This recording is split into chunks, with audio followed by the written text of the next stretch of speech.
ناظرین، شرجینہ مصطفیٰ کو چھوڑ کر اپنے باپ کے گھر آ تو جاتی ہے، لیکن وہاں اس کو ایک لمحے کا بھی سکون نہیں ہے۔ اس کو ہر پل مصطفیٰ کی یاد آتی ہے۔ اس کو وہ باتیں یاد آتی ہیں کہ کس طرح مصطفیٰ نے اس کو اکیلا چھوڑ دیا تھا اور اس کا بہت نقصان ہو گیا تھا۔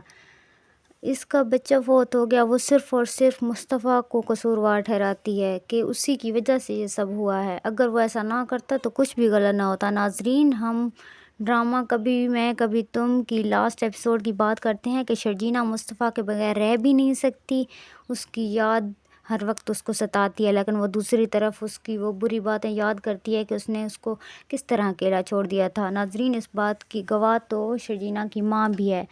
شرجینہ کی ماں شرجینہ کو سمجھاتی ہے کہ تم ایسا نہ کرو، مصطفیٰ بہت اچھا لڑکا ہے، تم اس کے پاس چلی جاؤ۔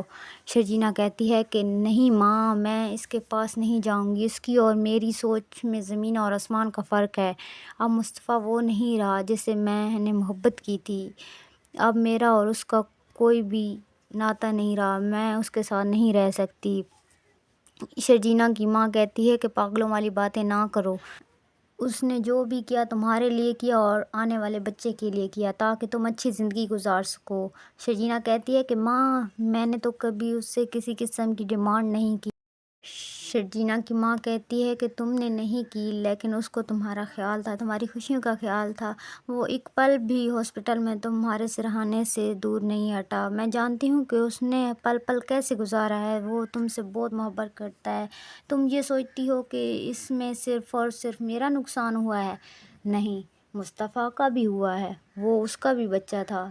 تم کیوں ایسا سوچتی ہو اور تم کیوں ایسا سب کو شو کرواتی ہو کہ صرف تمہیں تکلیف ہوئی ہے، مصطفیٰ کو نہیں ہوئی؟ شرجینہ ماں سے کہتی ہے کہ مصطفیٰ سے میں کچھ بھی نہیں چاہتی تھی، بس اس کی محبت چاہتی تھی اور اس کا ٹائم جو کہ اس نے مجھے نہیں دیا۔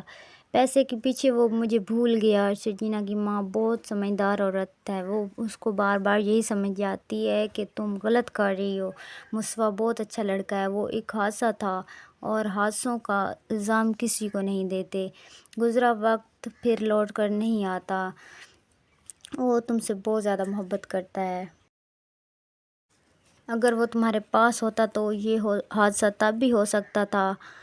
تو ایسا نہیں سوچتے کہ اسی کی وجہ سے یہ حادثہ ہوا ہے۔ میں چاہتی ہوں کہ تم اس کے پاس چلی جاؤ، وہ تمہارا پیار ہے اور انشاءاللہ اللہ تعالیٰ پھر سے آپ کی گود ہری کرے گا۔ اللہ پر بھروسہ رکھو اور تم اس کے پاس چلی جاؤ۔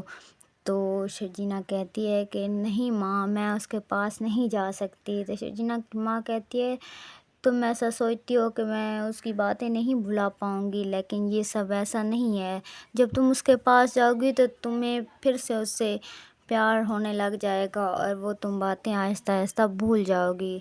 تم اس کو اس طرح نہیں چھوڑ سکتی، تمہیں اس کی محبت بھی یاد نہیں آتی، تم کیوں خود غرض ہوتی جا رہی ہو؟ شرجینہ ماں سے کہتی ہے کہ ماں مجھے کچھ وقت دو یہ سب بھولنے کے لیے۔ شرجینہ کی ماں کہتی ہے کہ تمہیں کتنا وقت چاہیے، کتنا تڑپاؤ گی مصطفیٰ بیچارے کو؟ ناظرین، شرجینہ اب مصطفیٰ کے پاس جائے گی۔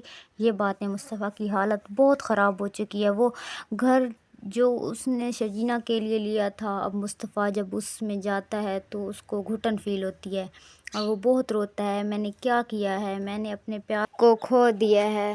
ناظرین، آگے دیکھیں گے کہ مصطفیٰ کی حالت بہت بگڑ جائے گی۔ وہ اپنی ماں سے کہے گا کہ آپ جائیں اور شرجینہ کو لے آئیں۔ پھر مصطفیٰ کی ماں جائے گی شرجینہ کے پاس۔ ناظرین، کیا شرجینہ مان جائے گی مصطفیٰ کے ساتھ رہنے کے لیے؟ ناظرین، یہ آپ نیکسٹ ایپیسوڈ میں دیکھیں گے۔ اور اگر میری ویڈیو اچھی لگی ہو تو لائک سبسکرائب ضرور کریں۔ تب تک کے لیے خدا حافظ، نیکسٹ ویڈیو میں ملتے ہیں۔